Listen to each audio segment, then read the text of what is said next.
kedua. Sahabat cerdas, sebelum kita mulai pembelajaran kita, jangan lupa untuk berdoa terlebih dahulu.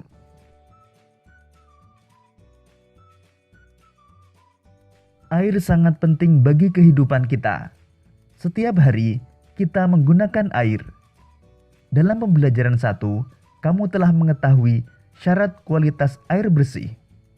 Bagaimana jika kualitas air yang kita gunakan tidak memenuhi standar? Sahabat cerdas, jika air yang kita gunakan tidak memenuhi standar, tentu akan memberikan dampak yang tidak baik. Apa saja dampaknya? Untuk mengetahuinya, mari kita jawab beberapa pertanyaan berikut ini.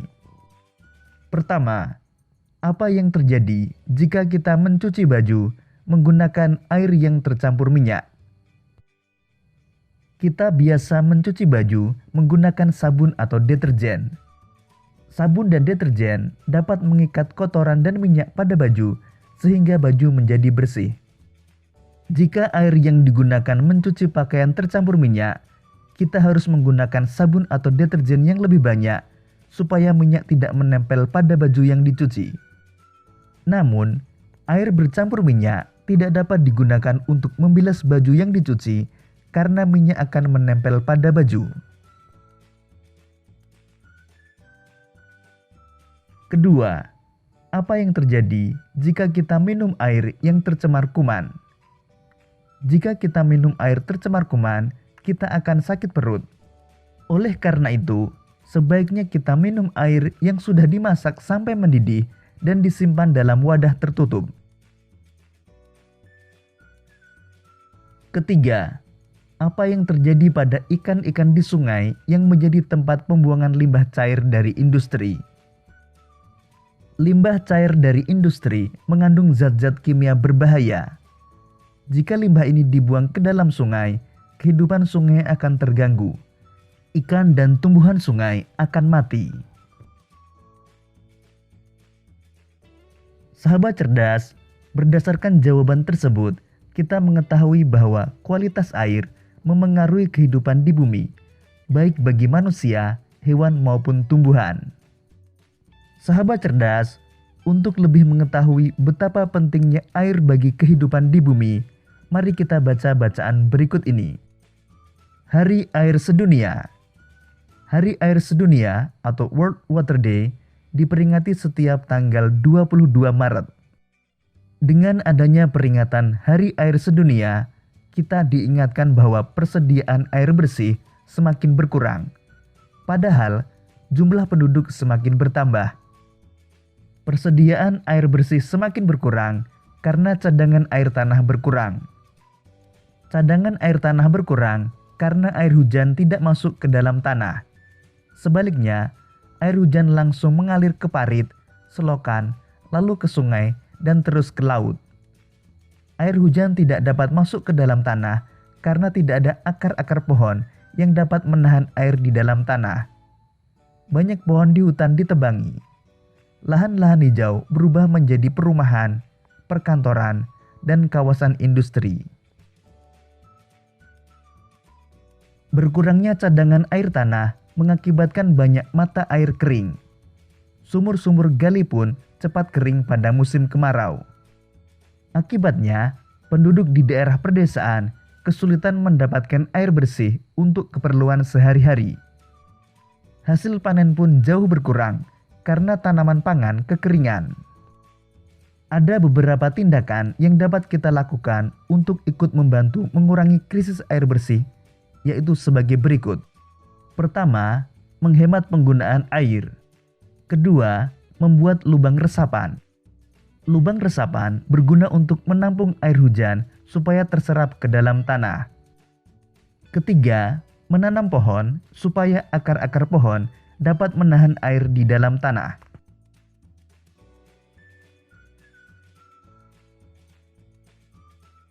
Sahabat cerdas, berdasarkan bacaan tersebut, mari kita jawab beberapa pertanyaan berikut ini. Pertama, pada setiap tanggal berapakah diperingati Hari Air Sedunia? Hari Air Sedunia diperingati setiap tanggal 22 Maret. 2. Faktor-faktor apa yang menyebabkan persediaan air bersih berkurang? Faktor-faktor berikut menyebabkan persediaan air bersih berkurang. Pertama, cadangan air tanah berkurang karena air hujan terus mengalir di permukaan tanah dan tidak masuk ke dalam tanah. Kedua, banyak pohon ditebangi sehingga tidak ada akar pohon yang dapat menahan air di dalam tanah. Ketiga, lahan-lahan hijau berubah menjadi kawasan permukiman dan industri. Ketiga, apa akibat kekurangan air bersih? Akibat kekurangan air bersih antara lain, kebutuhan manusia akan air bersih tidak tercukupi, hasil panen berkurang, dan banyak hewan mati.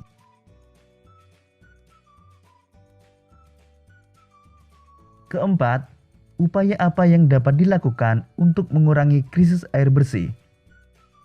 Upaya yang dapat dilakukan untuk mengurangi krisis air bersih antara lain, menghemat penggunaan air, membuat lubang resapan yang berguna untuk menampung air hujan supaya terserap ke dalam tanah, dan menanam pohon supaya akar-akar pohon dapat menahan air di dalam tanah. Sahabat cerdas, air sangat diperlukan oleh semua makhluk hidup, termasuk binatang. Perhatikan penggalan cerita bergambar ini. Gambar tersebut merupakan cuplikan dari buku cerita bergambar yang berjudul Kakek Bangau yang Baik Hati. Buku tersebut menceritakan sebuah sawah yang kekeringan. Ketam dan katak yang biasa hidup di situ menjadi sangat tersiksa. Mereka meminta pertolongan kepada kakek Bangau. Merasa iba, maka kakek Bangau terbang berkeliling mencarikan tempat berair bagi ketam-ketam dan katak-katak. Akhirnya, kakek Bangau menemukan sebuah telaga. Lalu dipindahkannya katak-katak dan ketam-ketam ke telaga itu.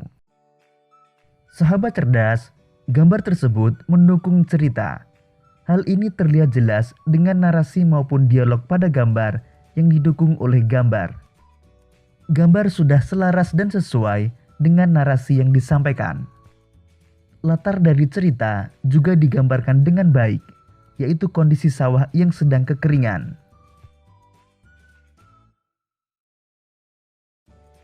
Sahabat cerdas, karya gambar cerita banyak kita temui pada buku cerita, terutama buku cerita bergambar atau komik.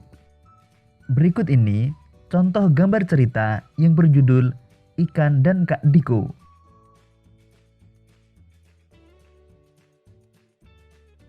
Sahabat cerdas, berdasarkan dua contoh gambar cerita tersebut, kita dapat menyimpulkan ciri-ciri karya gambar cerita adalah sebagai berikut.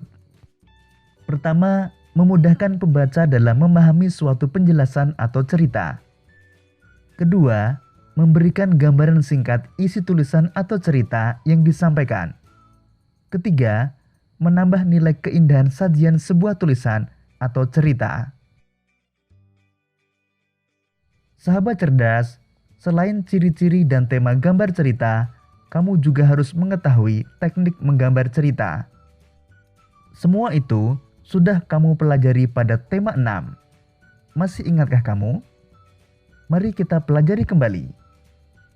Menggambar cerita dapat dilakukan dengan teknik kering atau teknik basah.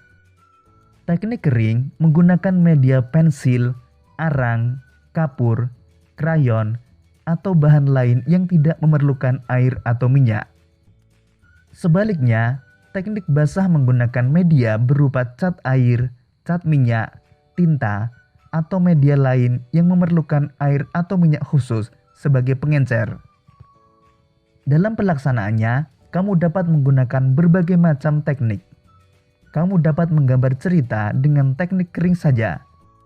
Kamu dapat membuat gambar cerita dengan teknik basah saja. Namun, kamu juga dapat menggambar cerita dengan menggabungkan teknik kering dan teknik basah. Demikian tadi sahabat cerdas pembelajaran kita pada tema 8, subtema 3, dan pembelajaran kedua. Untuk menguji pemahamanmu, kamu dapat mengerjakan latihan soal yang terdapat pada deskripsi video ini. Sampai jumpa pada pembelajaran berikutnya. Tetap semangat dan selamat belajar.